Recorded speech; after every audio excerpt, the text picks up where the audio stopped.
We often feel a strange, sudden shift in the air the moment the new moon of Ramadan is sighted. There is a cosmic announcement that echoes through the heavens and the earth. The Prophet Muhammad, peace be upon him, described this moment with exacting detail.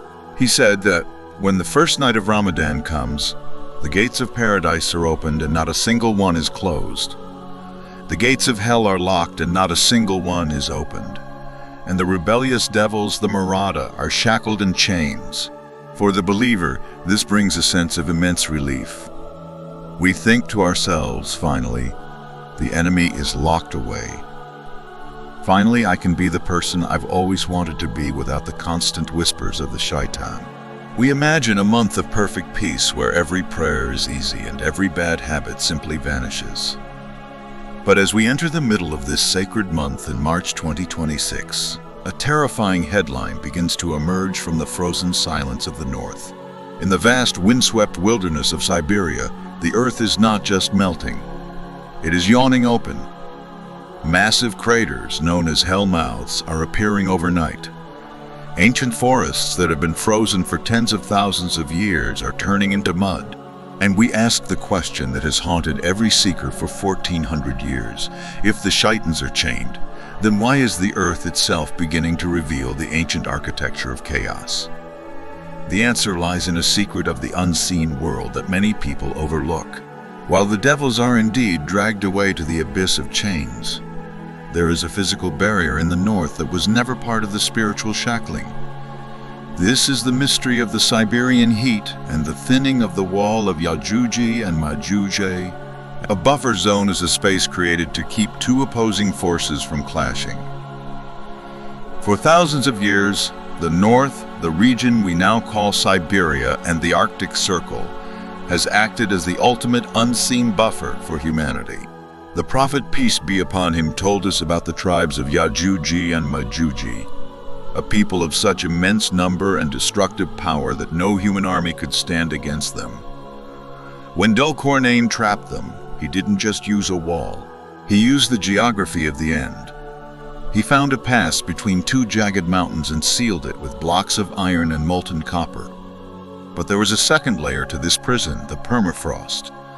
The exacting detail of the north is its cold. For centuries, the extreme temperatures acted as a biological and spiritual stasis. The wall was not just a physical fence. It was a frequency shield maintained by the absolute silence and frozen density of the earth. But in 2026, the strategic buffer is failing. As the Siberian permafrost melts at an unprecedented rate, the unseen density of the barrier is dropping. The heat we see in the north is not just a climate event. It is the unfreezing of an ancient threat. We must remember the fundamental difference between our enemies. While the giant devils are currently bound in the depths of the ocean, Yajuj and Majuj are human. They are the children of Adam. Because they possess a human soul and a physical body, they are not subject to the chains of Ramadan. This is the chilling reality of the Siberian heat. While you are enjoying the spiritual peace of a month, without shaitans, the tribes in the north are waking up. As the ice that once reinforced the iron wall turns to water, the digging becomes easier. The Prophet, peace be upon him, said that they dig every single day. In the past, the frozen shield would repair the wall overnight by the command of Allah. But as we approach the end of the world, and as the Inshallah moment draws near, the earth is beginning to vomit what is inside it. The craters appearing in Siberia are glitches in the matrix, physical proof that the pressure from underneath the barrier is becoming too much for the earth to contain. As a student of the unseen, look at the exacting details of the metallurgy described in Surah Al-Kahf: iron and copper. In modern science, these are the two primary conductors of electricity and heat. When Dulcornain poured molten copper over iron, he wasn't just building a wall. He was building a heat sink. He created a structure that could withstand the energy of these tribes. But even the strongest metal has a melting point in the unseen world. That melting point is tied to the moral decay of humanity. The Siberian heat is a reflection of the heat of our own sins. As the world becomes more chaotic, the physical barrier in the north thins. The recent discoveries of metal cities and ancient DNA in the north are signals that the frequency of the wall is changing. It is no longer unseen. It is becoming seen. Satellites in 2026 are now picking up thermal anomalies in areas that were previously dead zones. These are the fires of the digging. These are the signs that the strategic reserves of time are reaching zero. Why is this discovery becoming so prominent during Ramadan 2026? It is because Ramadan is the month of truth. When Allah chains the shaitans, He removes the noise. He allows us to see the world as it truly is. Without the whispers of the devil to distract us, we can finally hear the sound of the north. We can finally see that the peace we feel is fragile.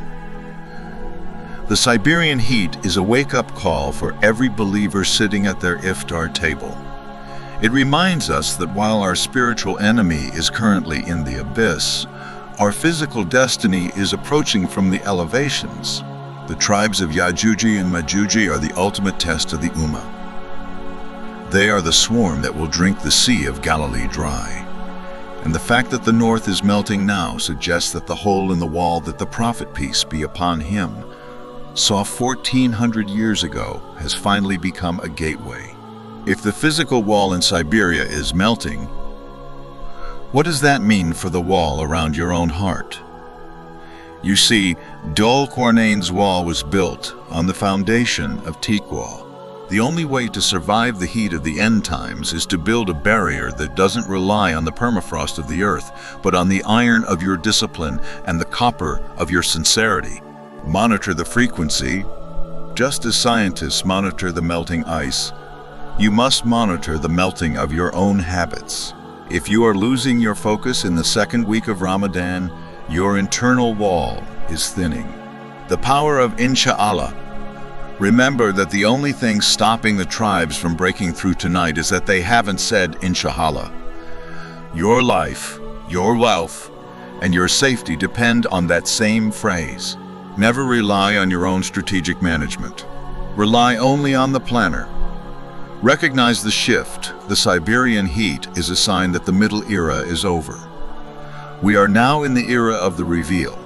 Everything that was hidden is coming to the surface. As you stand in prayer tonight, realize that the world is much smaller than you think. The distance between your prayer mat and the Dzungarian doorway or the Siberian craters is nothing in the realm of the unseen. The north is melting. The ancient tribes are scratching at the thinning iron. The Marada are watching from the abyss, waiting for the month to end so they can join the chaos. But you have been given the perfect environment to prepare. Don't let the Siberian heat be just another news story you scroll past. Let it be the reason you tighten your grip on the Quran. Let it be the reason you make your suhoor a moment of true connection.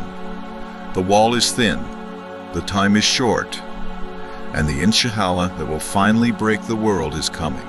Starve the devil, feed the soul, and let the melting of the north be the reason you finally solidify your faith.